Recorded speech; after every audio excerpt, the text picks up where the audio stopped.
Si Hikaru ay isang karaniwang high schooler, ngunit may matinding social anxiety at walang malinaw na direksyon sa buhay. Isang umaga, maagang nagising si Hikaru, matapos pilitin ang sarili na bumangon. Pumunta siya sa train station at sumakay sa unang tren papunta sa kanyang school. Pero may bumabagabag sa kanya, kagabi, habang nagbibisikleta, may nakita siyang kakaibang orange na liwanag sa langit at may narinig na boses na tumatawag sa kanya. Nais niyang alamin kung ano iyon, pero wala pa rin siyang nakukuhang sagot. Habang nag-scroll siya sa kanyang phone, napansin niya ang isang buntis na babae na nakatayo sa harap niya, pati na rin ang dalawang matandang babae na tahimik na hinuhusgahan siya dahil hindi niya ibinibigay ang kanyang upuan. Alam niyang tama ang magbigay galang, kaya tumayo siya para ialok ang upuan sa buntis. Ngunit narinig niya ang ilang guys sa likod na tila nagtatawanan. Akala niya ay pinagtatawanan siya bilang goody two-shoes.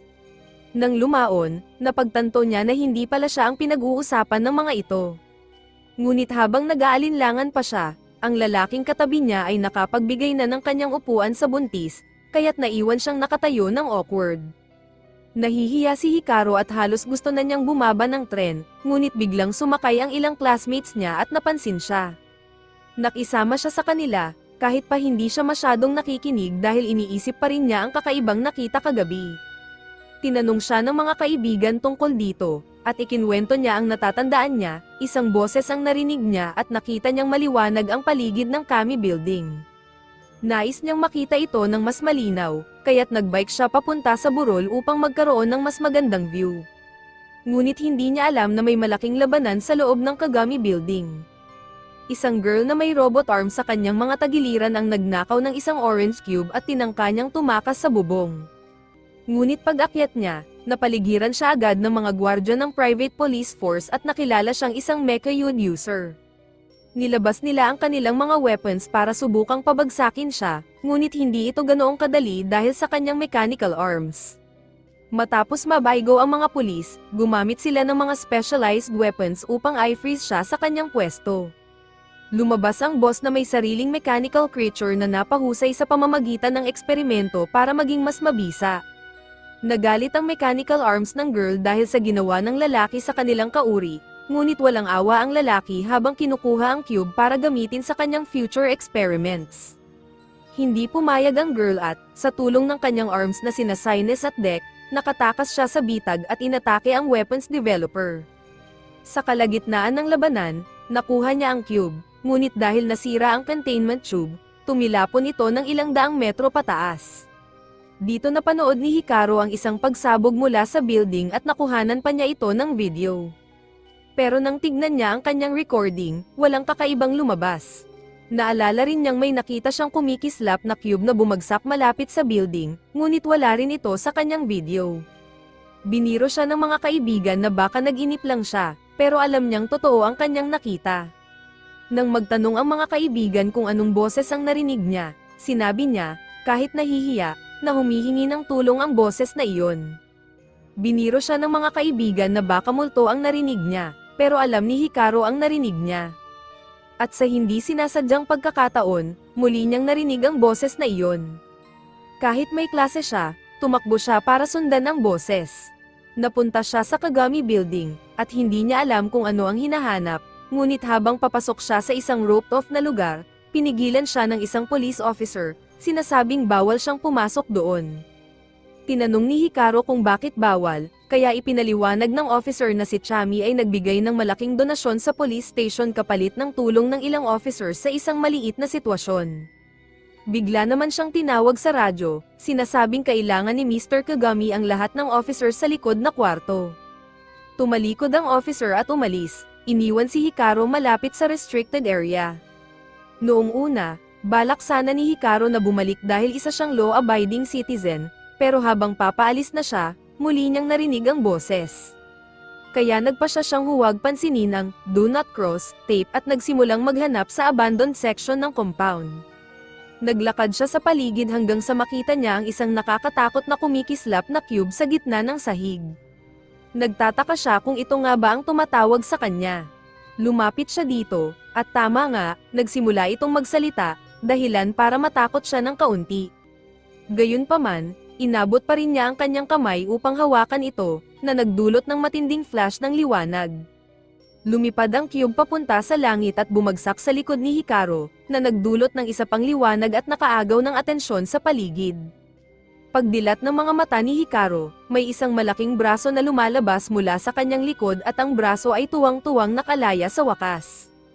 Naririnig ni Hikaru ang boses ng kung sino ngunit wala siyang nakikitang tao, kaya nagsimula siyang magpanik hanggang sa nakuha ng braso ang kanyang atensyon para pakalmayin siya. Ang makita ang isang metal arm sa kanyang likod ay hindi nakatulong para kumalma si Hikaru, pero ang braso ay nagpapasalamat sa kanya dahil sa pagligtas nito. Sinubukan nitong ipakilala ang sarili ngunit natanto na hindi nito maalala ang pangalan nito. Hirap pa ring tanggapin ni Hikaru ang braso sa kanyang likod, pero napansin niyang hindi talaga ito nakakabit sa katawan niya kundi sa jacket lamang. Bago pa siya makapag-isip ng susunod na gagawin, biglang may drone na dumating para mag-imbestiga sa lugar. Inisip ni Hikaru na ang robot arm ay pag-aari ng Kagami Group at ayaw niyang mapahamak kaya't hinubad niya ang kanyang jacket para maibalik ito. Ngunit biglang pinaandar ng drone ang mga buzzsaw nito at sinubukang patayin siya. Nagsimulang tumakbo si Hikaru para iligtas ang sarili. Inakala niyang ang arm ang dahilan kung bakit siya hinahabol ng drone. Nang mapatid siya, tinangka niyang ibalik ang braso para tumigil na ang pag-atake, ngunit mukhang siya talaga ang target ng drone. Sa huli, kinailangan ng arm na depensahan siya. Traumatized si Hikaru mula sa muntik na pagkamatay at hindi niya maintindihan kung bakit siya mismo ang tina-target ng murder drone sa halip na ang braso. Ngunit sinabi ng arm na wala silang oras para magpahinga dahil paparating pa ang mas maraming drones at ang tanging paraan upang makaligtas siya ay kung magtutulungan sila. Samantala, sa Kagami Headquarters, naipaalam na sa presidente na natagpuan ng mga drones ang nawawalang trigger arm, ngunit tila nasa pag-aari ito ng isang random na bata. Tinanong ng isa sa mga higher-ups kung ang bata ba ay miyembro ng arms organization, ngunit ayon sa background check, isa lang talaga siyang random na batang nakakita ng arm. Nagutos ang higher-up na mag-set up ng 2 kilometro perimeter upang hindi makatakas ang bata, at lahat ng puwersa ay dapat nakatuon sa pagkuha ng trigger arm. Wala siyang pakialam sa batang nagmamay-ari nito, habang nakatakas si Hikaru at ang braso mula sa drones, nagpapasalamat si Hikaru na ligtas siya pero gusto pa rin niyang malaman kung ano ang arm at bakit siya tinutugis nito. Sa kasamaang palad, walang maalala ang arm kaya hindi nito masagot ang mga tanong ni Hikaru. Ang alam lang ng arm ay mabait si Hikaru sa pagliligtas dito. Karaniwan, hindi makakagalaw ang arm ng walang arbitrium, ngunit kay Hikaru, malayang-malayang gumalaw ito. Binati ni Hikaru ang braso sa kalayaan nito pero sinabi niyang hindi siya makikialam pa. Nagpasya siyang iwan ang arm kasama ang kanyang jacket. Ngunit nakiusap ang braso na huwag siyang iwan at binalaan si Hikaru na hindi ligtas ang paligid. Ang tingin ni Hikaru ay nasa panganib siya dahil sa braso, kaya ang paglayo dito ang pinakamabuting paraan upang masiguro ang kanyang kaligtasan. Gayunpaman, napansin niyang habang lumalayo siya, humihina ang boses ng braso. Nang lumingon siya, nakita niyang halos nawalan ng kapangyarihan ng arm. Sa ilang pagsubok, napagtanto niya na nawawalan nga ng power ang arm kapag masyadong lumalayo sa kanya, na nangangahulugang magkasama silang magtatagal, para sa ikabubuti o ikasasama nila. Kalaunan, nasundan sila ng drones, pero ngayon, sinabi ng arm na siya na ang bahala.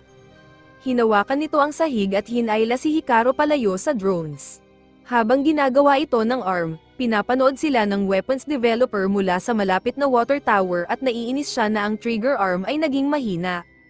Ngunit kailangan niya pa rin itong mabawi, kaya hayaan niya munang drones ang humabol. Mas mahalaga, nalaman niyang hindi lamang siya ang nag-aasam sa trigger arm kaya kailangan niyang harapin muli ang babaeng iyon. Sa kabilang banda, kara-rating lang ni Aki sa lugar, ngunit sinabi ng kanyang intel provider na mali ang direksyong tinatahak niya. Sinabihan siyang magpunta sa south, pero hindi niya alam kung saan iyon kaya't sinabi na lang nitong kumanan siya. Kailangan niyang makarating sa kabilang panig ng building, ngunit masyadong matagal kung babalik pa siya kaya dumaan siya sa isang maliit na alleyway. Kinailangan niya munang patigilin sina Dex at Sines para makalusot sa pader. Si Hikaru ay nauubusan na ng lakas mula sa mahabang pagtakbo, at bagaman mas mabilis ang pagtakbo ng braso, Masyadong naubos ang enerhiya ni Hikaru kaya't hindi na niya kayang tumakbo pa ng matagal.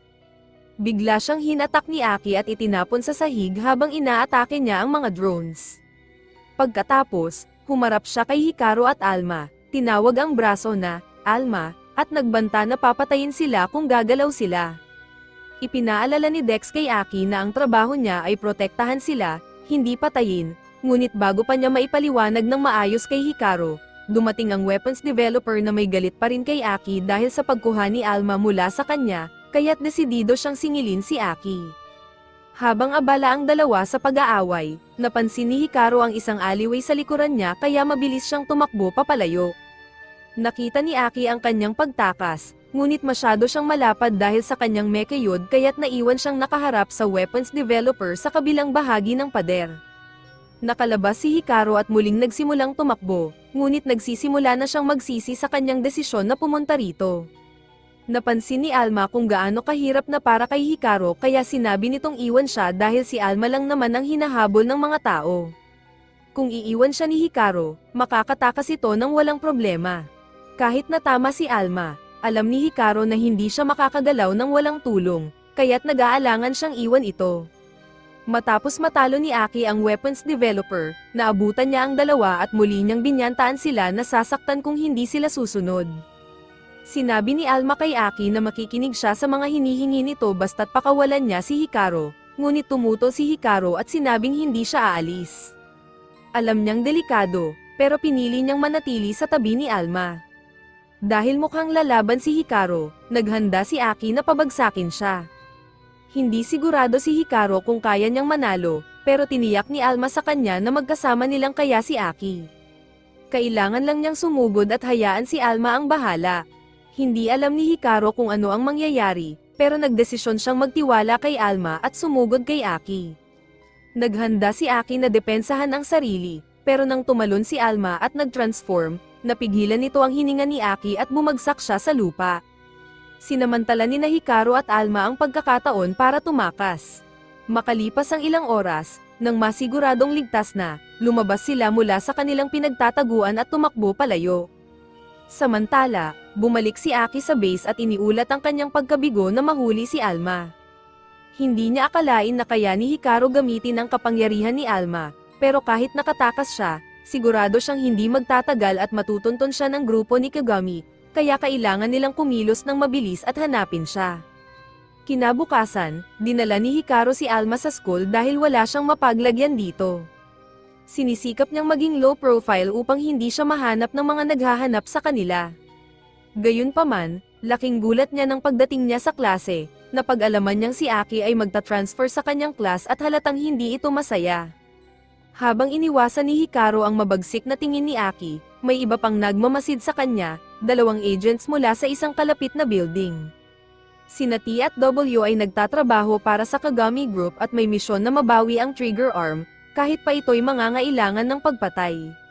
Bagaman ayaw ni T ang ideya ng pagpatay sa isang bata. Pagkatapos ng klase, patago si Hikaru papunta sa bathroom para makalayo kay Aki. Hindi niya akalaing susundan siya nito, lalo na sa school. Ngunit tila hindi naman ito pumunta para makipaglaban sa pagkakataong iyon. Iniisip ni Hikaru na ayaw lang ni Aki magdulot ng eksena sa loob ng school, pero kung hindi naman siya lalaban sa school, sa tingin ni Alma, mas mabuting subukan nila itong kausapin. Kahapon ay sobrang gulo ng mga pangyayari kaya't wala silang choice kundi lumaban kay Aki, pero nang iniisip niya ito ngayon, tila nagsisikap naman si Aki na maging friendly sa simula, kahit hindi ganoon ang pagkakaalala ni Hikaru. Wala rin naman masyadong tao na pwedeng pag-usapan ni Hikaru tungkol kay Alma, kaya ang options niya ay makipag-usap kay Aki o pumunta sa polis. Tinanong niya si Alma kung ano ang dapat nilang gawin, pero abala ito sa paglalaro ng toilet paper kaya hindi siya nakikinig. Gayunpaman, si Aki pala ay nasa kabilang stall at nakikinig sa usapan. Sinabi niya kay Hikaru na hindi magandang ideya ang pumunta sa polis dahil agad siyang ibibigay sa Kagami. Pumasok si Aki sa stall ni Hikaru at sinabi niyang narito siya para maging bodyguard niya, pero sobrang nahihiya si Hikaru dahil masyadong malapit si Aki sa kanya sa boys' restroom, kaya tumakbo siya palabas at hinabol naman siya ni Aki. Makaraan ang ilang sandali, nakatakas si Hikaru kay Aki at nagla-lunch kasama ang mga kaibigan niya. Dahil sa paghabol sa kanya ni Aki nitong mga nakaraang araw, iniisip na ng mga kaibigan niya na baka may relasyon silang dalawa. Pilit na idini-deny ni Hikaru ito, pero hirap siyang magpaliwanag ng mukhang totoo, lalo na't dumating si Aki sa rooftop para hanapin siya ilang segundo lang ang nakalipas. Tinawag siya ng mga kaibigan ni Hikaru para sabihin na narito siya, pero sa isang split second, biglang nawala si Hikaru. Sa kung anong paraan, nakapag-climb up siya at nagtagong parang magic. Hindi maintindihan ni Alma kung bakit siya umiiwas gayong napagdesisyonan na nilang kausapin si Aki. Biglang dumating ang isa pang kaklase ni Hikaru sa rooftop na kanina pa hinahanap si Aki. Nagpakilala siya bilang Meru at sinabi kay Aki na sa wakas ay magkikita na rin sila. Ngunit mukhang hindi masaya si Aki sa pagdating ni Meru. Ipinagpalagay ni Meru na kinakabahan lang si Aki bilang bagong estudyante, kaya inabutan niya ito ng tray ng cookies bilang welcome gift. Inisip ni Hikaru na baka magwala si Aki, pero sa halip, tila natuwa siya at kinuha ang isang dakot ng cookies at isinubo ang mga ito agad-agad. Nabigla si Meru sa bilis ng pagkain ni Aki, pero masaya siyang nagustuhan ni Aki ang regalo niya. Sinabi ni Meru na gusto niyang maging kaibigan si Aki, at pumayag naman si Aki. Nakita ni Hikaru na mas normal pala si Aki kaysa sa inaasahan niya, pero hindi ibig sabihin nito na gusto pa rin niyang kausapin siya. Kaya nagpasya siyang maglagay ng noise-canceling headphones at matulog na lang hanggang matapos ang araw para hindi niya ito harapin. Habang abala pa si Aki sa pagkain ng cookies, tinanong ni Meru tungkol sa relasyon niya kay Hikaru, at napagtanto ni Aki na nakalimutan niyang hinahanap nga pala niya si Hikaru.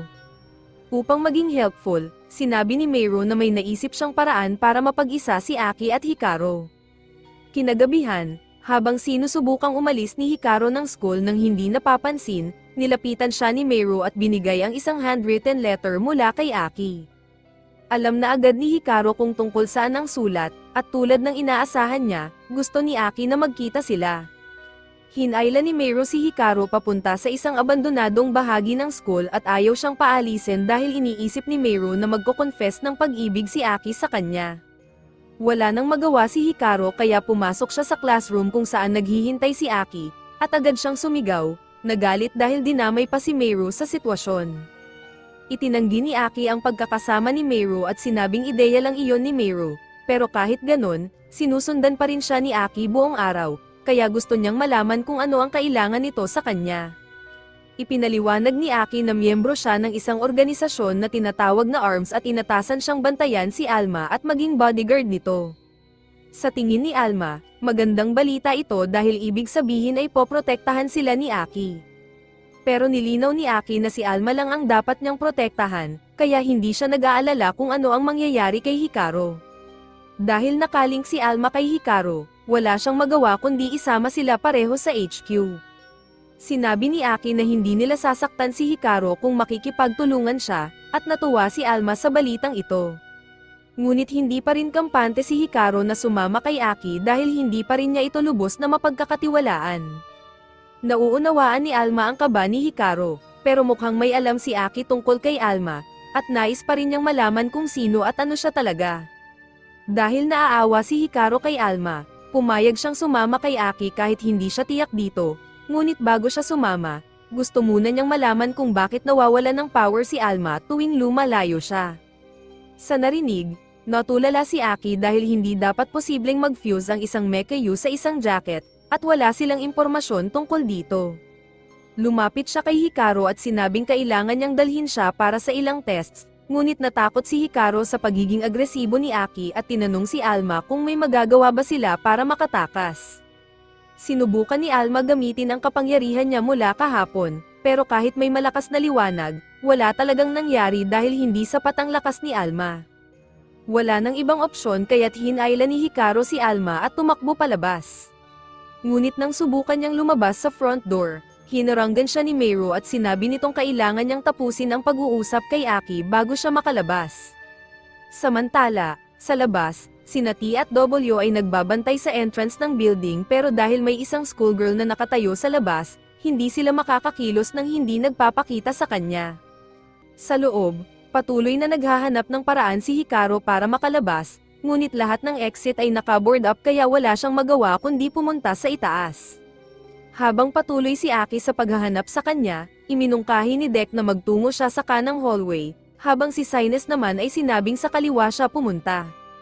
Hindi sila pinansin ni Aki at sa halip, bumagsak siya sa sahig na tuluyang bumagsak sa ibabaw ni Hikaru. Ngayon wala nang takas si Hikaru. Hindi maintindihan ni Aki kung bakit siya tumatakbo gayong pinili naman ni Hikaru na palayain siya kahapon. Sinabi ni Hikaru na hindi siya kailanman papatay ng tao, pero hindi na siya pinakikinggan ni Aki at inisip nitong may binabalak si Hikaru at ginagamit lang si Alma. Sinubukan ni Alma na ipagtanggol siya at sinabi kay Aki na mabuting tao si Hikaru, ngunit hindi pa rin naniwala si Aki kaya't sinubukan ni Alma na gamitin ang kanyang kapangyarihan para protektahan siya, ngunit wala pa ring nangyari. Tinuring ito ni Aki bilang patunay na hindi talaga bonded si Hikaru kay Alma kaya't balak na niyang tapusin si Hikaru para sa kaligtasan ni Alma. Ngunit biglang pumasok si Meiro dahil narinig niya ang malakas na ingay, at ang posisyon nila ay nagbigay ng maling ideya sa kanya kaya tumalikod siya at umalis para bigyan sila ng privacy. Pagkaalis ni Meiro, muling naghanda si Aki para tapusin si Hikaru ngunit nawala na ito at nagtago. Kaya't nagsimula siyang maghanap sa buong paligid. Pagkaalis ni Aki, bumangon si Hikaru at sinubukang lumabas sa front door, ngunit sa pagkakataong ito ay hinaranggan siya ni W. Nakasuot ito ng uniform ng Kagami Group kaya agad na kinabahan si Hikaru. Sinabi ni W na kailangan niya ng tulong mula kay Hikaru, pero wala siyang balak tumulong dahil halos mapatay na siya ng Kagami Group gamit ang mga drones. Humingi ng paumanhin si W at sinabing nagkamali sila sa mga drones, ngunit ang totoo, humihingi siya ng paumanhin dahil hindi nila natapos agad ang trabaho. Pinaputukan ni Winner si Hikaru gamit ang Sonic Cannon. Kahit walang pisikal na pinsala, bumagsak si Hikaru dahil bigla siyang nakaramdam ng matinding hilo. Habang hindi makagalaw si Hikaru, sinipa ni Winner ang pinto para bigyan ng malinaw na shot si Tus, pero nakaharang siya kaya't hindi ito makabaril. Pagkaalis ni Winner, nagawang hilahin ni Alma ang katawan ni Hikaru para iligtas siya mula sa bala, ngunit nasa panganib pa rin sila kaya't bumalik si Hikaru sa loob ng gusali. Sumigaw si Tus kay Winner dahil sinira nito ang kanyang shot, kaya't nagsimula siyang magpaputok sa mga dingding sa pag-asang tamaan si Hikaru.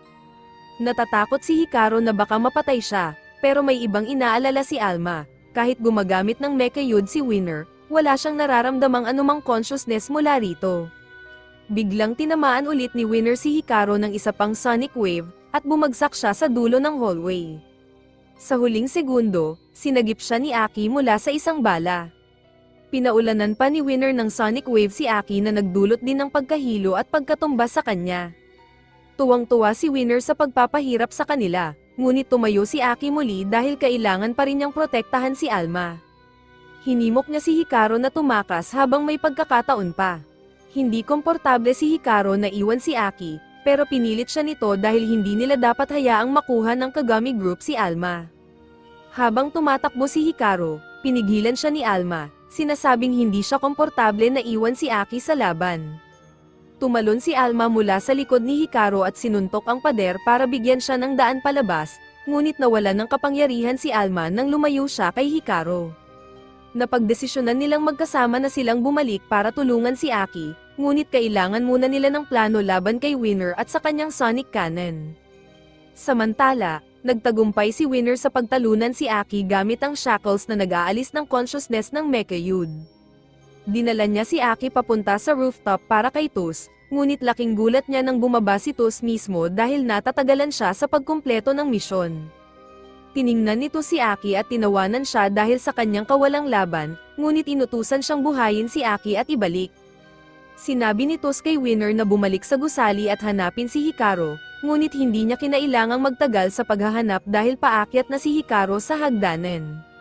Nang makita ni Hikaru si Winner, sinubukan niya itong suntukin, pero na-dodge siya dahil hindi siya isang boksingero. Kahit hindi siya mahusay na lumaban, tiwala si Hikaru na hindi epektibo ang atake ni Winner laban sa kanya dahil nakasuot siya ng noise-canceling earpieces.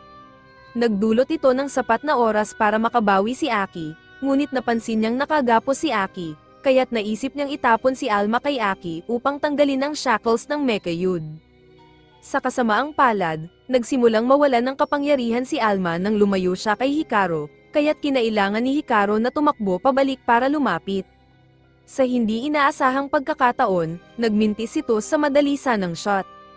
Nakuha ni na Alma at Hikaru na palayain si Aki, at sa oras na makagalaw siya, hinatak niya si Tos at ginamit bilang human shield para sumugod kay Winner.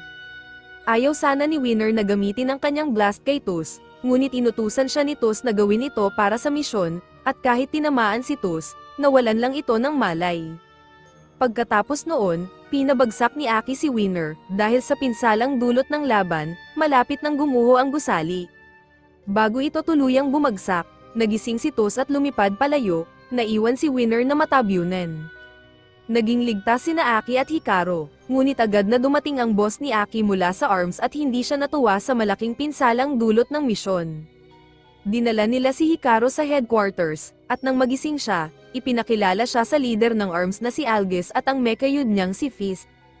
Ipinaliwanag ni Alges na ang kanilang laban ay laban din sa Kagami Group, na may layuning kontrolin ang lahat ng mechayud tulad ng mga alipin.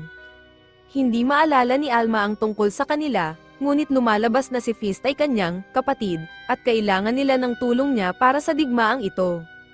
Agad na pumayag si Alma, at nahikayat rin niya si Hikaru na tumulong, ngunit sinabi ni Aki at Alges na tanging si Alma lang talaga ang kailangan nila kaya hindi naman talaga kailangang nandoon si Hikaru.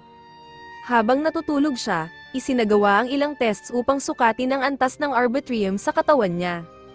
Ang Arbitrium ay isang enerhiya na gawa ng isipan ng tao at ito ang kailangan ng lahat ng mechayud bilang panggatong. Ngunit nang ilagay sa graph ang Arbitrium levels ni Hikaru, malayo ito sa average na mechayud user, kaya't makikita agad na tila nabigo si Hikaru sa paghawak sa mechayud. Sang-ayon si Alges na bagaman si Hikaru ang gumising kay Alma, siya rin ang dahilan kung bakit si Alma ay fused lang sa jacket at hindi niya magamit ang kapangyarihan nito. Kaya't sa ngayon, wala silang magawa kundi iwan si Alma sa pangangalaga ni Hikaru, ngunit ipinapaalala ni Alges na hindi siya maaaring kumilos ng mag-isa sa anumang pagkakataon dahil hindi niya kayang hawakan ang sitwasyon ng mag-isa. Sinubukan ni Alma na ipagtanggol si Hikaru at sinabing siya ang dahilan kaya't hindi siya nakuha ng Kagami, pero sinabi ni Ken na kahit paano, hindi pa rin kayang gamitin ni Hikaru si Alma, kaya't isa siyang liability. Biglang pumutol si Aki at sinabi niyang naniniwala siyang may kakayahan si Hikaru na gamitin ang potensyal ni Alma. Napatunayan niya ito noong unang beses na nagamit ni Hikaru ang kapangyarihan ni Alma, kaya tiwala siya na maaaring lumakas pa si Hikaru sa tulong ng kaunting training. Sa ngayon, ang training na ito ay binubuo ng pag-push up ni Alma sa rooftop ng school habang si Hikaru ay nakaupo lang. Natutuwa si Hikaru sa alok ni Aki na mag-training, ngunit hindi siya sigurado kung epektibo ito dahil si Alma lang ang gumagalaw habang siya ay walang ginagawa. Ipinaliwanag ni Aki na ang pagsasanay sa Arbitrium ay tungkol sa espiritu, kaya't kailangan lang niyang i-psych up ang sarili upang lumakas. Ngunit hindi pa rin niya nauunawaan kung paano makakatulong ang exercise sa pagtaas ng Arbitrium kaya't nagpa siya siyang magtiwala na lang muna. Makalipas ang ilang sandali, nakatanggap ng tawag si Aki mula sa ARMS na kailangan na niyang bumalik sa HQ, kaya't pinutol ang training ni Hikaru at Alma at dinala sila pabalik. Nagkaroon ng mga insidente kamakailan kung saan sapilitang inaalis ang mechayud mula sa kanilang wielders, at ang lalaking ito ang ikatlong biktima sa linggong ito. Naniniwala si Alges na ito ay gawa ng bagong agent mula sa Kagami kaya't ang pangunahing layunin nila ay mabawi ang ninakaw na mechayud bago mahuli ang lahat. Hindi maintindihan ni Alma ang ibig sabihin nito kaya't ipinaliwanag ni Dex na kung ang isang tao ay sapilitang tatanggalan ng mechayud, mamamatay siya makalipas ang ilang araw. Hindi pa ganap na naiintindihan ang dahilan, ngunit naniniwala silang ito ay dulot ng pagtagas ng Arbitrium mula sa fusion point, na nagiging sanhi ng unti-unting panghihina ng tao hanggang sa tuluyang mamatay. Marami pa ang hindi alam tungkol sa Arbitrium, ngunit ang alam nila ay may malalaking epekto ito sa biological system ng tao. Kapansin-pansin sa sinumang fused sa isang mechayud ang kakaibang lakas ng katawan, ngunit sa kaso ni Hikaru, dahil hindi talaga fused si Alma sa katawan niya, isa pa rin siyang ordinaryong tao. Napansin ni Aki ang mga marka sa mga braso ng biktima at agad na naisip na ang may gawa nito ay gumagamit ng worm-type mechayud. Alam na agad ni Alges ang direksyon ng iniisip ni Aki kaya pinaalalahanan siyang ang trabaho niya ngayon ay protektahan si Alma at hindi siya pwedeng makialam sa kasong iyon kahit na may personal na dahilan siya. Ngunit pagkaalis ni Alges, binaliwala ni Aki ang kanyang bilin at nagpas siyang imbestigahan ito para sa personal na rason, kaya kailangan niyang dalhin si Hikaru sa pagsisiyasat. Samantala, sa Kagami Group, naghahanap sila ng impormasyon tungkol kay Jun, na kababatang kapatid ni Kagami, na ninakaw ang isang experimental na artificial mecha Yud at biglang nawala.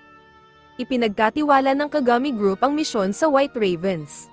Kinagabihan, nasa labas si Hikaru kasama si Aki, at napagtanto niyang iniimbestigahan nito ang kaso kahit sinabi ni Alges na huwag, ngunit iniisip pa rin niya kung tama bang naroon silang mag-isa. Sa di kalayuan, narinig nila ang ingay ng mga putok at nakita ang White Ravens na naglilibot sa paghahanap kay Jun. Itinanong ni Aki kay Amada, ang leader ng grupo, kung may alam siya tungkol sa Worm-type Mecha Yud Wielder.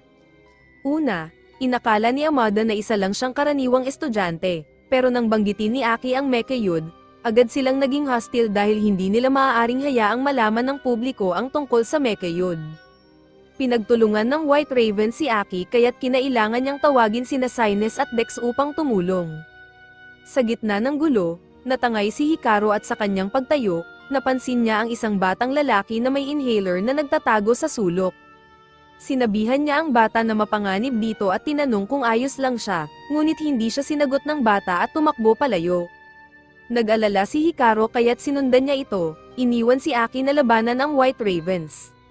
Nakita ni Amada ang pagtakas ni Hikaru kaya't nag-transform ang kanyang Mecha Joe sa isang motorsiklo at hinabol niya ang bata. Nasundan ng ilang White Raven member si Hikaru at ang bata, kaya tumayo si Hikaru sa harap ng bata upang protektahan siya. Naghanda na ang White Ravens na bugbugin si Hikaru para lang makuha ang bata, ngunit biglang lumabas si Alma at hinarang ang suntok. Napansin nilang paparating si Amada sakay ng kanyang Mecha Yud bike, at nang lumingon si Hikaru para sabihing tumakbo ang bata, napagtanto niyang wala na ito.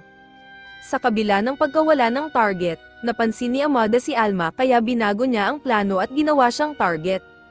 Agad na hinailan ni Alma si Hikaru para sa kanilang kaligtasan, ngunit mabilis na nakahabol si Amada gamit ang motorsiklo at nahuli si Alma. Ipinagmamalaki ni Amada ang pagkakakuha sa trigger arm, ngunit biglang sumulpot si Aki at pinabagsak siya sa motorsiklo. Sinimulan ni Aki ang pagtatanong kay Amada tungkol sa Worm-type Mecha Yud Wielder, ngunit wala talaga siyang alam kaya't pinakawalan siya ni Aki. Nadismaya siya sa kawalan ng lead, ngunit nagalit din kay Hikaru dahil tumakas ito mag-isa. Sinubukan ni Hikaru ipaliwanag na nakita niya ang batang hinahabol at gusto niyang tulungan, ngunit hindi nakinig si Aki sa kanyang mga dahilan.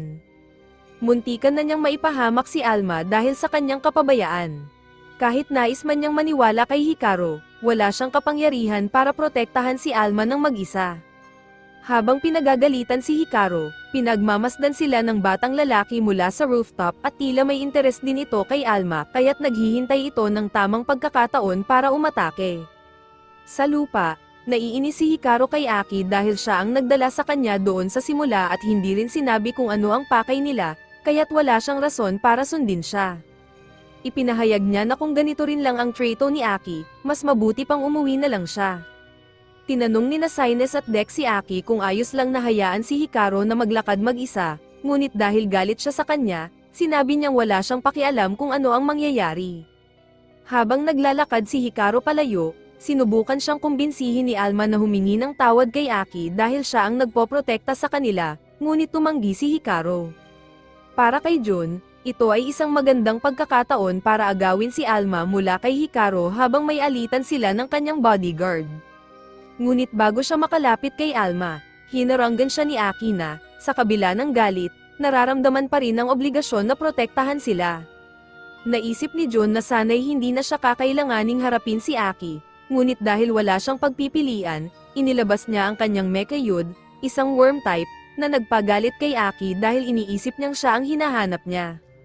Pagkatapos ng kanilang unang banggaan, napansin ni Dex na hindi si Jun ang talagang hinahanap ni Aki, ngunit sapat na ang sandaling iyon upang bigyan si Jun ng oras para palibutan si Aki.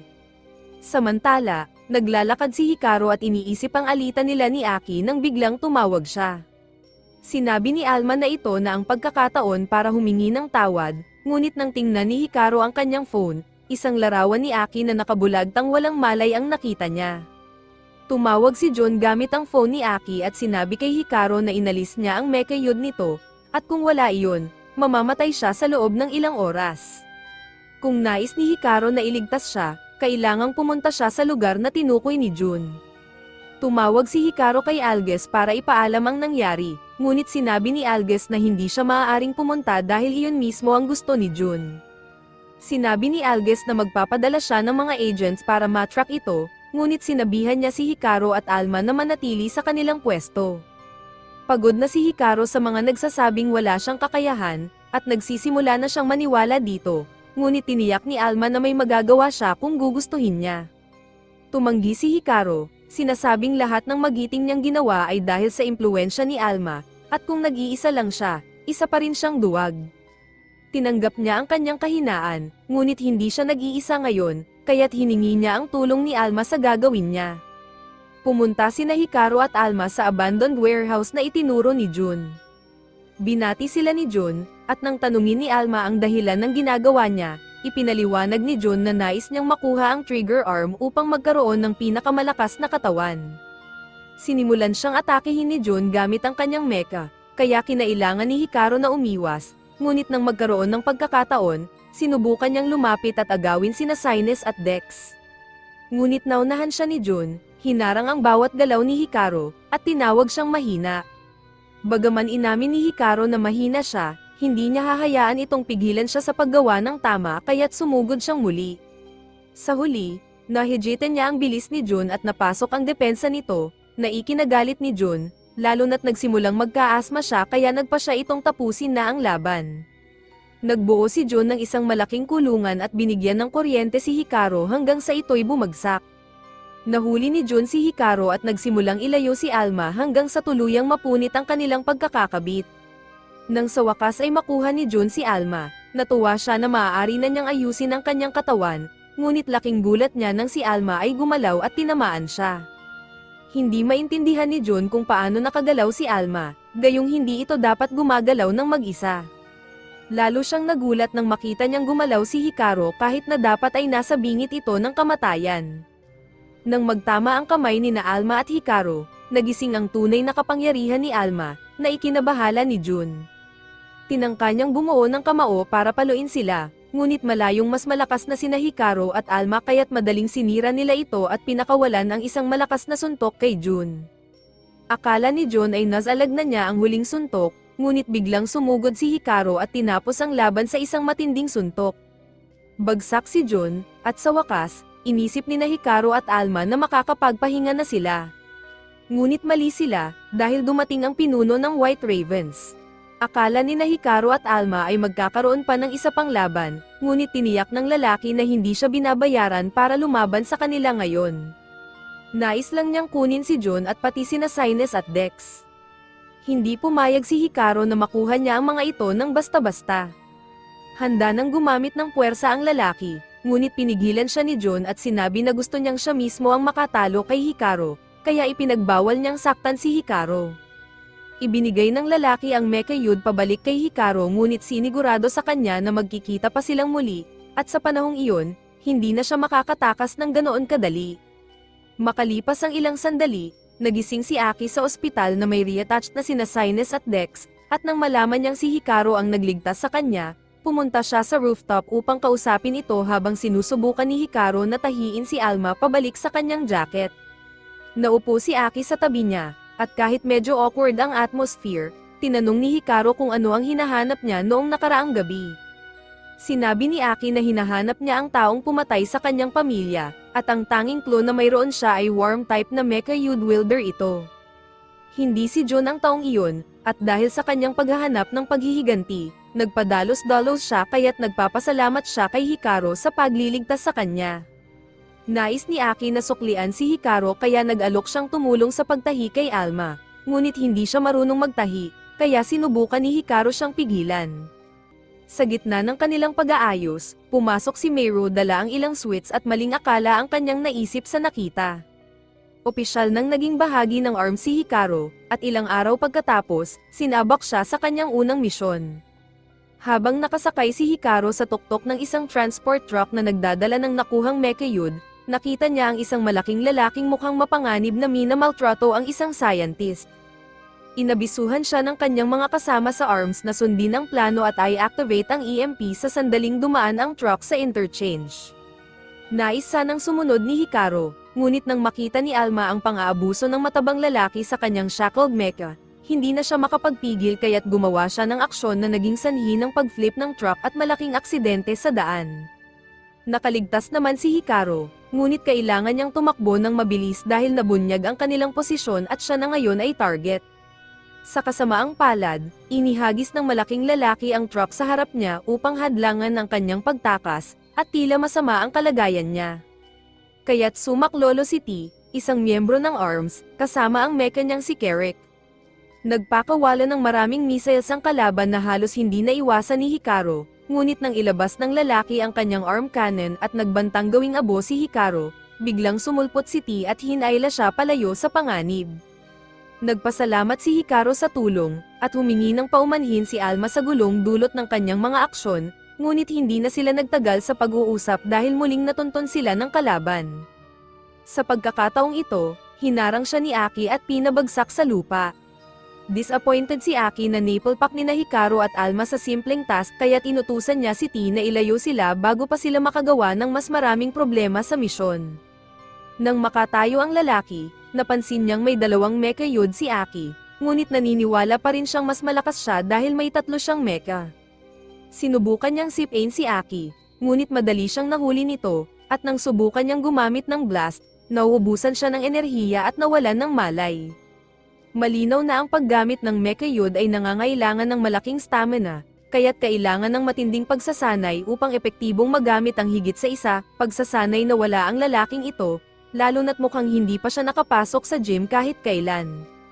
Sa tingin ni Aki, hindi na muling babangon ang lalaki, kaya tinawagan niya ang recovery team para kunin siya.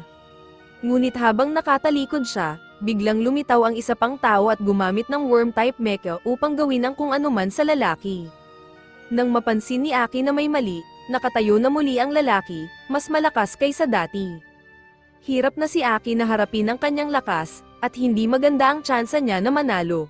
Ngunit sa kabutihang palad, dumating si Hikaru at itinulak ang lalaki palayo. Sinigawan siya ni Aki na tumakbo palayo, pero hindi niya kayang basta panoorin na nasa panganib si Aki, kaya't nagpasya siyang tumulong. Muling tumayo ang lalaki at nagpakawala ng laser cannon, ngunit agad itong nakita ni Hikaru at Alma, kaya't madali nilang na-deflect ang blast. Sinubukan ng lalaki na durugin sila gamit ang isang truck, ngunit hindi tinablan si Hikaru at muling sumugod ng mabilis, tinapos ang laban sa isang matinding suntok. Pagkatapos ng laban, lumapit si Tani at binati si Hikaru dahil sa kanyang husay, na tumulong sa kanilang pagligtas ng maraming mechayud, at ikinatuwa ni Hikaru ang papuri. Ngunit mas interesado si Aki sa lalaki, sa HQ, habang naliligo si Aki, nagbalik sa kanyang alaala ang panahon kasama ang kanyang kapatid at ang pangakong protektahan ito, isang pangakong nabigo siyang tuparin. Kaya't ang tanging magagawa niya ngayon ay ang ipaghiganti ang kanyang pamilya. Sa labas ng shower area, naghihintay ang scientist na tinanong ni Aki, ngunit nang lumabas siya, natulala ang scientist dahil unang beses niya itong makita na sariwa mula sa shower. Ipinaliwanag niya na naroon siya para magbigay ng ulat tungkol sa kaso na pinag-usapan nila, ngunit sa kasamaang palad, walang mahalagang impormasyong nakuha mula sa lalaking kanilang nahuli. Sinuri ang mga mechayud na gamit nito at wala namang worm type, ngunit malinaw na naalala ni Aki na nakakita siya ng worm type, kaya't may kakaibang nangyayari. Sinabi ng scientist kay Aki na alam niyang nais niyang ipaghiganti ang kanyang pamilya at ipinangako nitong tutulong siya sa investigasyon, kaya't hinihikayat siyang umasa sa kanya at hindi kay Hikaru. Ngunit bago pa niya matapos ang sinasabi, nakaalis na si Aki para puntahan si Hikaru. Sa bahay ni Hikaru, nagising si Alma at napagtanto niyang pareho silang nakatulog ng matagal, at kung hindi gigising si Hikaru, mahuhuli sila sa school, kaya't sinubukan niyang hilahin si Hikaru sa kama sa pamamagitan ng kanyang pantalon at nag-alok pa ng tulong sa pagpapalit ng damit. Biglang pumasok si Aki sa kwarto ni Hikaru sa pamamagitan ng bintana at, Dahil hindi pa siya handa para sa school, nag-alok itong tulungan siyang magbihis at hindi ito maaaring tanggihan. Samantala, sa school, excited ang mga estudyante dahil may bagong transfer student na paparating na sinasabing sobrang yaman, kaya't lahat ay gustong makilala siya. Biglang bumukas ang pinto at nakita nilang buhat-buhat ni Aki si Hikaru na kalahati lang ang bihis. Agad nilang inisip na may kung anong namamagitan sa kanila, at nagsimula ng mag-isip si Meru ng mga kwento. Nang ibaba ni Aki si Hikaru sa kanyang upuan, ipinahayag niya na may bagong transfer student na papasok sa klase nila. Ito ang unang beses na narinig ni Aki tungkol dito, at biglang may tumawag sa pa-system na sinasabing magpunta si Hikaru sa rooftop. Sumama si Aki kay Hikaru, at pagdating nila sa taas, naghihintay na si Jun.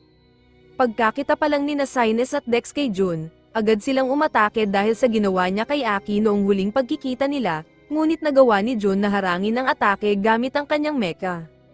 Naiinis siya dahil naiistorbo siya, kaya naghanda siyang pabagsakin si Aki. Ngunit bago pa siya makagawa ng anuman, nakatanggap siya ng mensahe mula kay Toto, ang pinuno ng White Ravens, na pinaalalahanan siyang ang tanging dahilan kung bakit pinahintulutan siyang mag-aral sa school ay dahil nangako siyang hindi niya gagamitin ang kanyang mecha sa loob ng paaralan. Ngunit ngayon, nilabag na niya ang pangako na iyon. Sinubukan ni Jun na ay dahilan na si Aki ang unang umatake sa kanya, ngunit tumanggi si Toto na gawing eksepsyon ito, kaya't napilitang i-retract ni Jun ang kanyang mecha at sumuko. Handang-handa ng pabagsakin ni Aki si Jun, ngunit pinigilan siya ni Hikaru dahil malinaw na ayaw na talagang lumaban ni Jun, kaya't pinili ni Aki na palayain muna siya. Nang umalis si Jun, nangako pa rin siya na balang araw ay makukuha niya ang trigger arm para sa kanyang sarili, ngunit ibang araw na iyon gagawin dahil ang tunay na dahilan ng pagpunta niya sa paaralan ay si Hikaru.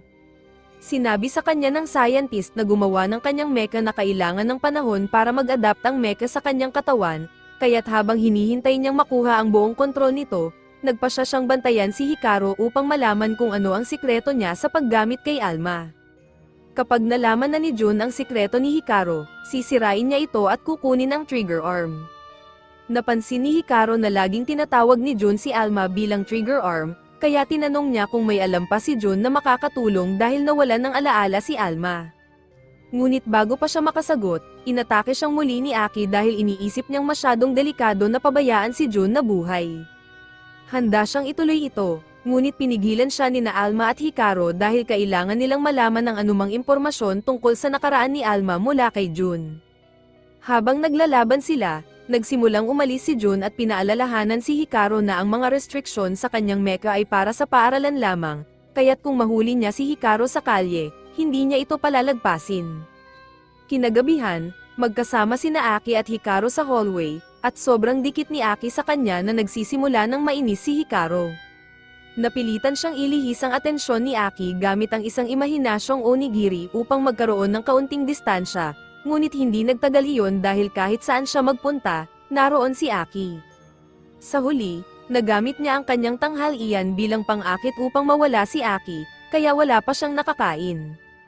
Habang nag-iisip siya ng gagawin, narinig niya ang boses ni Jun sa itaas. Naalala ni Jun na tinanong niya si Toto kung alam nito ang dahilan kung bakit kayang gamitin ni Hikaru ang trigger arm ng walang pagsasanay, ngunit wala rin siyang ideya. Kaya iminungkahi nitong baka may kinalaman sa kinakain ni Hikaru, at inialok ni Jun na ililibre siya sa lunch upang malaman ang sikreto ng kinakain niya. Bagaman tila kakaiba ang alok, may gustong itanong si Hikaru kay Jun tungkol sa nakaraan ni Alma, kaya pumayag siyang sumama. Ngunit bago pa makasagot si Jun, sinipa siya ni Aki sa mga paa, na ayaw payagan si Jun na lumapit kay Hikaru, kahit handa naman siyang tanggapin ang libreng lunch na alok nito. Sa huli, habang nasa banyo si Hikaru para makapag-isip, sinabi niya kay Alma na hindi niya alam ang gagawin dahil hindi siya pinapalapit ni Aki kay Jun. Malinaw na may alam si Jun tungkol sa nakaraan ni Alma, ngunit hindi ito mahalaga kay Aki, at mukhang hindi na magkakaroon ng pagkakataon si Hikaru na tanungin si Jun tungkol kay Alma. Biglang nakaisip si Hikaru ng paraan upang makalapit kay Jun, lalo na't ngayong araw ang sports tournament. Habang nasa field, naisip niyang maaaring makausap niya si Jun, ngunit sa oras na iyon, hindi na niya makita si Jun saan man. Bigla na lang nataman si Hikaru sa mukha ng bola, at si Jun, na nanunood sa kanya mula sa isang puno, ay hindi makapaniwalang ganun kabagal ang reaksyon ni Hikaru kahit pahawak niya ang pinakamalakas na mecha. Biglang naramdaman ni Jun ang isa pang bola na paparating kaya't agad siyang umiwas, ngunit tumalbog ito mula sa puno papunta sa ulo ni Hikaru, na tuluyang nawalan ng malay. Si Aki ang nagpasabog ng bola, at nang malaman niyang hindi si Jun kundi si Hikaru ang tinamaan, humingi siya ng paumanhin. Habang walang malay si Hikaru, nagkaroon ng pagkakataon si Aki na gawing realidad ang isa sa kanyang mga pantasya, tinali niya si Hikaru ng ribbon at inayos ang eksena para sa isang laban nila ni Jun para sa karapatan kay Hikaru. Handa si Aki sa laban dahil may galit pa rin siya kay Jun dahil sa nangyari sa kanila dati, at si Jun naman ay palaging game sa kaguluhan. Pero dahil naroon si Meru, nagkasundo silang mag-fist fight lang. Enjoy na enjoy si Meru sa drama habang si Alma naman ay nagmamakaawa kay Hikaru na makiusap kay Aki na itigil ang laban dahil kailangan pa nilang makausap si Jun. Naisip ni Hikaru na ang tanging bagay na makakapagpabago ng isip ni Aki ay pagkain, kaya sumigaw siya na kung bibigyan siya ni Aki ng ilang minutong pribadong usapan kay Jun, ililibre niya ito sa isang buffet. Matindi ang tukso nito kay Aki kaya pumayag siya at hinayla si Meru palayo upang bigyan ng privacy sina Hikaru at Jun. Pagkasarili nila, tinanong ni Jun kung ano ang gusto niyang pag-usapan, at ipinaliwanag nina Hikaru at Alma na gusto nilang malaman kung may alam si Jun tungkol sa nakaraan ni Alma, lalo na tila interesado ang Kagami Group na hulihin siya. Sinabi ni Alma na nawalan siya ng alaala, kaya anumang impormasyon mula kay Jun ay magiging malaking tulong. Hindi makapaniwala si Jun na ang trigger arm ay talagang nagkaroon ng amnesia, ngunit sinabi niya kay Alma na maraming records tungkol sa kanya sa Kagami Group archives. Matagal ng pag-aari ng Kagami Group si Alma, at ipinakita ni Jun ang isang lumang larawan bilang patunay, isang larawan nina Alma at Yakumo Kagami, ang founder ng Kagami Group at ang gumawa ng lungsod sa kung ano ito ngayon. Nabigla sina Hikaru at Alma, ngunit hindi rin maipaliwanag ni Jun ang lahat dahil ang larawan ay kuha pa noong ilang dekada na ang nakalipas. Habang papalayo si Jun, pinapanood siya ni Aki mula sa tulay habang nakatali si Meru sa tabi niya. Tumawag ang scientist kay Aki upang ipaalam na natagpuan na niya ang lead sa worm-type Mecha-Yud user na hinahanap nila. Pagkaraan ng ilang sandali, pumunta sina Hikaru at Alma sa City Library upang magsaliksik tungkol kay Yakumo Kagami, ngunit hindi maintindihan ni Alma kung bakit mukhang mahal ng mga tao ang Kagami Group kahit na gumagawa sila ng masasamang bagay sa Mecha-Yud. Sumang-ayon si Hikaru na hindi maganda ang mga kamakailang aksyon ng Kagami Group, ngunit mula sa pananaw ng mga tao, marami silang nagawa upang mapabuti ang lungsod kaya't minamahal sila. Napadpad sina Hikaru at Alma sa isang portrait ni Yakumo Kagami, at biglang napaluha si Alma sa pagkarobot dahil alam niyang may mahalagang koneksyon siya sa taong ito, kahit wala siyang maalala. Sa ibang bahagi ng lungsod, si Tani ay nahuli ng worm-type Mecha-Yud user at si Aki ang unang nakarating sa eksena. Ngunit bago pa siya makagawa ng anuman upang tulungan si Tani, napunit na ng worm user si Kerek mula sa katawan ni Tani at dinurog ito hanggang sa magkapiraso. Galit na galit sina Aki, Sinus, at Dex at umatake sa worm user, ngunit nakatakas ito bago sila makatama. Nang makalayo, nagtanim ito ng isang aparato sa katawan ni Tani at ginawang puppet upang labanan si Aki. Nang subukang tumakas ng worm user, gustong-gusto ni Aki na tiyaking ligtas si Tani, ngunit nais din niyang mahuli ang worm user. Kaya't sinapian niya si Tani at tinanggal ang worm control device upang maipagpatuloy ang kanyang paghahabol. Nakakuha si Hikaru ng tawag tungkol sa kasalukuyang kalagayan ni Tani kaya't agad siyang tumakbo upang suriin ito at natagpuan siyang walang malay sa alleyway. Dinala si Tani pabalik sa HQ, at dahil sa mabilis na aksyon ni Hikaru, may tsansa si Tani na mabuhay. Ngunit para kay Kerek, wala nang pag-asa dahil namatay siya. Bagaman Mecha-Yud ang mga ito, sila ay parang mga tao rin na maaaring mamatay, at walang magagawa para baguhin ito. Ang Mecha-Yud ay nagmula sa ibang dimensyon, naghahanap kay Ordella, ang ama ng lahat ng Mecha-Yud, at sa tulong ng ilang mabubuting tao, natagpuan nila ito. Ngunit sa isang eksperimento upang gisingin ito, nagkaroon ng aksidente na nagdulot kay Alma na gamitin ang lahat ng kanyang kapangyarihan upang ito ay masil, na posibleng dahilan ng kanyang pagkawala ng alaala. Ang susi kay Ordella ay nasa mga nakalimutang alaala ni Alma, At kung sino man ang makuha nito ay maaaring magdesisyon ng kapalaran ng mundo. Samantala, nakipagkita si Aki kay Ken, at ipinaalam niya na ang worm-type user na hinahanap niya ay malaya pa rin. Natuklasan niya ito mula sa mga ulat ng insidente na may taong kumukuha ng mecha yud sa iba bukod kay Jun, at nangyayari ito sa loob ng ilang buwan. Sa galit, hinawakan ni Aki si Ken sa kwelyo at tinanong kung bakit hindi niya agad sinabi, ngunit depensa ni Ken, kakadiskubre lang rin niya at nag-hack siya sa ARMS database para tulungan si Aki. Binitawan siya ni Aki, ngunit kung matagal na itong nasa database, ibig sabihin alam ni Alges ang tungkol dito ngunit pinili niyang hindi ipaalam kay Aki. Sinabi ni Ken na malamang ay iniimbestigahan ni Alges ang mga insidente mismo dahil sinusubaybayan na niya ito sa loob ng 8 taon. Biglang nag-alarm, natanda na aktibo ulit ang worm-type user, kaya't nagmadali si Aki upang harapin ang kaaway. Sa wakas, natagpuan niya ang worm user sa isang walang laman na parking garage at handa siyang maghiganti para sa kanyang namatay na mga magulang at kapatid. Ngunit nang makita niya ang mukha ng worm user, nalaman niyang ito ay ang kanyang nakababatang kapatid na si Fubuki. Noong bata pa sina Aki at Fubuki, naglalaro sila kasama sina Sines at Dex, ngunit hindi talaga maintindihan ni Aki ang punto ng laro. Pagkatapos ng ilang sandali, dumating ang kanilang ina at tinawag si Fubuki dahil siya ang kailangan para sa eksperimento. Dapat sana si Aki ngunit nasugatan ang kanyang binti kaya't si Fubuki ang pumalit. Masayang lumabas si Fubuki, ngunit iyon na ang huling beses na nakita siya ni Aki dahil sumiklab ang apoy sa pasilidad, at mula noon, hindi na nakita sina Fubuki at ang kanilang mga magulang hanggang ngayon. Hindi makapaniwala sina Aki, Sines, at Dex na buhay pa si Fubuki, at ganoon din si Fubuki nang makita si Aki, ngunit halatang mahina siya dahil sa kanyang pag-ubo. Lumitaw ang worm mecha ni Fubuki at agad na hinampas ito ni Sines at Dex sa pader. Marami pa ang kailangang sagutin, ngunit kailangang umalis agad dahil paparating na ang mga agents ng ARMS. Nang dumating ang mga agents sa garahe, wala silang nadatnan kundi ang basag na pader at isang sira na hair clip ni Aki, kaya alam ni Alges na naroon siya. Sa labas ng garahe, hawak pa rin ni Aki ang worm mecha at tinanong niya kung ito ang pumatay sa kanyang mga magulang. Sinubukan ng mecha na magpaliwanag na isang aksidente ang lahat, ngunit hindi ito pinakinggan ni Sines at Dex dahil iniisip nilang nagsisinungaling ito. Nasa tabi ni Fubuki si Sines noong araw ng insidente at malinaw niyang naalala ang pag-atake ng worm mecha sa lahat. Ang hindi niya alam ay kung bakit ito ginawa. Nakiusap si Fubuki kay Aki na itigil ang laban at sinabing hindi kasalanan ni Amaryllis, ang kanyang worm mecha, ang pagkamatay ng kanilang mga magulang. Sinisi ni Fubuki ang sarili sa nangyari at paulit-ulit na humingi ng tawad kay Aki habang sinusubukan siyang patahanan ni Amaryllis. May mas malalim pang kwento sa pangyayaring iyon, kaya't hiniling ni Sines at Dex kay Amaryllis na ikwento ang tunay na nangyari. Noong araw ng insidente, maayos ang lahat, at masaya si Fubuki na ikinukwento sa kanyang ina ang laro nila ni Aki.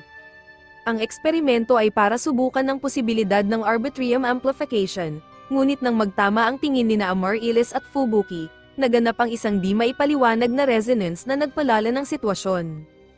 Matagal nang gustong kausapin ni Fubuki si Aki tungkol dito, ngunit natatakot siya dahil pakiramdam niya ay siya ang may kasalanan sa pagkamatay ng kanilang mga magulang.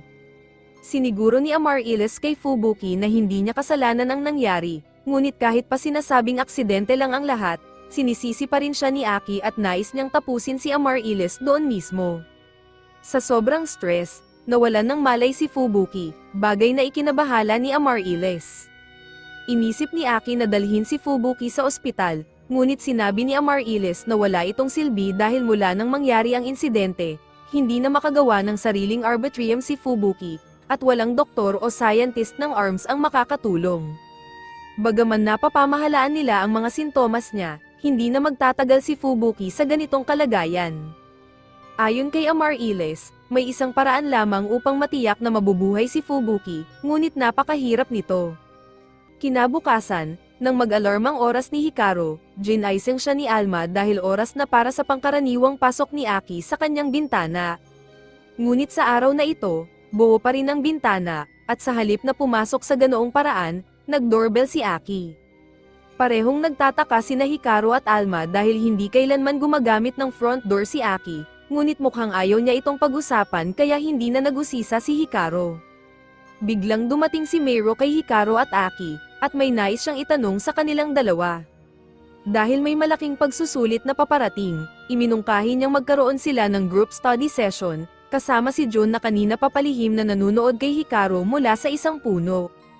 Lumapit si Meiro kay Jun at tinanong kung gusto niyang sumali sa study group, ngunit tumanggi si Jun, sinabing hindi siya nagpunta sa paaralan para mag-aral.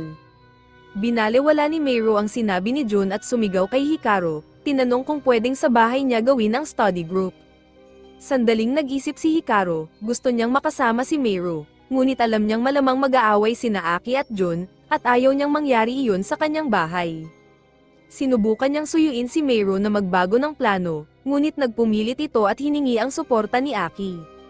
Maayos na tumanggi si Aki, ngunit pilit siyang hinihikayat ni Meiro, sinabing magandang pagkakataon ito para pumunta sa bahay ni Hikaru. Gayunpaman, pumupunta naman si Aki sa bahay ni Hikaru tuwing umaga kaya't hindi naman espesyal ang pagpunta doon para sa pag-aaral. Umalis siya at sumunod si Hikaru dahil napansin niyang may kakaiba sa kanya, ngunit tumanggi si Aki na sabihin kung ano ang problema. Samantala sa ARMS HQ, isang scientist ang naiinis na sa kawalan ng impormasyon kaya't pumunta siya sa workstation ni Ken at tinanong kung may alam siya tungkol kay Aki dahil matagal na itong hindi pumupunta sa HQ. Noong una, tumanggi si Ken na aminin ang anumang nalalaman, ngunit matapos ang kaunting persuasion, inamin niyang may kinalaman siya sa kasalukuyang sitwasyon ni Aki. Samantala, nakaupo si Aki sa tabi ng kanyang may sakit na kapatid habang ipinaliwanag ni Amaryllis kung paano nila sinusuportahan si Fubuki. Dahil hindi makagawa ng sariling Arbitrium si Fubuki, kinukuha ni Amaryllis ang Arbitrium ng ibang mecha users at binibigay ito sa kanya. Ngunit mabilis na lumalala ang kalagayan ni Fubuki, at kaunti na lang ang natitirang oras bago ito maging kritikal. Sinabi ni Amaryllis kay Aki na gagawin niya ang lahat para matiyak ang kaligtasan ni Fubuki. Ngunit ang tanging paraan upang masiguro ang buhay ng kapatid niya ay ang kunin ang buhay ni Hikaru. Kasabay nito, sa iba't ibang bahagi ng lungsod, ang lahat ng mecha users na naapektuhan ni Amaryllis, mga miyembro ng ARMS at Kagami Group, ay biglang naging marahas ng walang malinaw na dahilan. Naisip ni Alges kung ano ang posibleng sanhi nito, kaya't inutusan ang lahat ng ARMS agents na pumunta sa field at pigilan ang mga nagwawalang mecha users, at nakatanggap ng parehong utos ang Kagami Group. Kinagabihan, papunta na sina Meiro, Jun, at Hikaru sa bahay ni Hikaru para mag-aral nang biglang nakatanggap si Hikaru ng mensahe mula kay Alges kaya't kinailangang magpaalam at tumakbo sa opposite direction. Pagdating sa HQ, humingi ng paumanhin si Alges sa mixing abiso, ngunit may problema siyang kailangan ng tulong ni Hikaru. 12 ng mecha users ang biglang nagwala kamakailan at naniniwala si Alges na ang may sala ay ang worm-type mecha user. May video rin si Alges kung saan nakikita si Aki na nakikipag-ugnayan ng maayos sa worm user, kaya't naniniwala siyang maaaring kasangkot si Aki sa insidente. Kung tama siya, nangangahulugang ipinagkanulo ni Aki ang sangkatauhan at ang mecha yud. Nais ni Alges na mahuli at dalhin si Aki para maimbestigahan, ngunit dahil sa lakas nito, maaaring kailanganin ng puwersa. Hindi makapaniwala sina Alma at Hikaru na pinaghihinalaan ni Alges si Aki, ngunit hindi pwedeng patakbuhin ang organisasyon batay lamang sa emosyon. Sumali si Aki sa ARMS dahil ang layunin niya ay umaayon sa interes ng grupo, ngunit kung nagbago ang kanyang layunin, walang makakapigil sa kanya na ipagkanulo sila. Tumanggi si Hikaru na maniwala na magagawa iyon ni Aki kaya tumakbo siyang hanapin ito bago siya maunahan ng ARMS. Ngunit itinanong ni Ken kung alam ba talaga ni Hikaru kung saan hahanapin si Aki. Sinuri ni Ken ang kanilang mga opsyon at nagkaroon ng ideya kung paano matunton si Aki, at kailangan nila ng tulong mula kay Winner. Agad na nakilala ni Hikaru si Winner bilang ang lalaking sinubukang patayin siya ilang araw na ang nakalipas, at halatang hindi gustong naroon si Winner, ngunit wala siyang masyadong pagpipilian. Bago sila magpatuloy sa plano, lumabas ang mecha ni Winner at humingi ng paumanhin ng profusely para sa mga aksyon ni Winner noong nakaraang araw. Naguluhan si Hikaru dahil akala niya ay brainwashed ang mecha ni Winner, ngunit matapos mahuli ng ARMS, tinanggal nila ang shackles at pinalaya si Karu. Bagaman nag-aalangan si Ken na ipares muli si Karo kay Winner, wala nang iba pang maaaring gawin ang trabaho, at gusto ni Karo na ipakita ang kahalagahan ng katarungan kay Winner. Pinilit ni Karo si Winner na lumuhad at humingi ng paumanhin at nangakong magiging kapaki-pakinabang sila ni Karo sa kanilang misyon. Habang abala si Kim Aro sa paghahanap kay Aki gamit ang acoustic sonar upang subaybayan ang resident arbitrium niya, hindi naman matigil si Winner sa pagrereklamo na gusto na niyang umuwi. Naiinis na si Kim Aro kaya't sinigawan niya itong magtrabaho ng mas maigi para makabawi sa kanyang mga nagawang kasalanan. Nagsisimula ng magduda sina Hikaru at Alma kung ito ba talaga ang pinakamahusay na paraan upang matagpuan si Aki, ngunit tiniyak ni Kim Aro na konting oras na lang at matutunton na nila siya. Bigla na lang inatake mula sa likuran si Hikaru, ngunit agad siyang naitabing ni Kijaro. Ang umatake sa kanya ay si Jun, napagod na sa palaging pag-iwas ni Hikaru kaya't idineklara niyang hindi siya aalis sa tabi ni Hikaru hanggat hindi niya nalalaman ang lihim ng kapangyarihan nito. Dahil mukhang sasama naman si Jun sa kanila, tinanong ni Alma kung handa ba itong tumulong sa paghahanap kay Aki, ngunit ayaw naman talaga ni Jun kay Aki, kaya bakit niya gugustuhing tulungan sila? Upang hikayatin si Jun, sinabi ni Alma na ibabahagi niya ang maraming sikreto ni Hikaru sa study session kung tutulungan sila nito. Sa wakas ay pumayag si Jun, at nakarating ang balita kay Toto, na agad namang ipinaalam ito sa nakatatandang kapatid ni Jun at tinanong kung dapat ba siyang magpadala ng tao para bantayan si Jun. Ngunit hindi ito interesado sa kaligtasan ni Jun, sinabing mas mahalaga ang kumpanya kaya't hindi siya maglalaan ng mga tauhan para bantayan siya.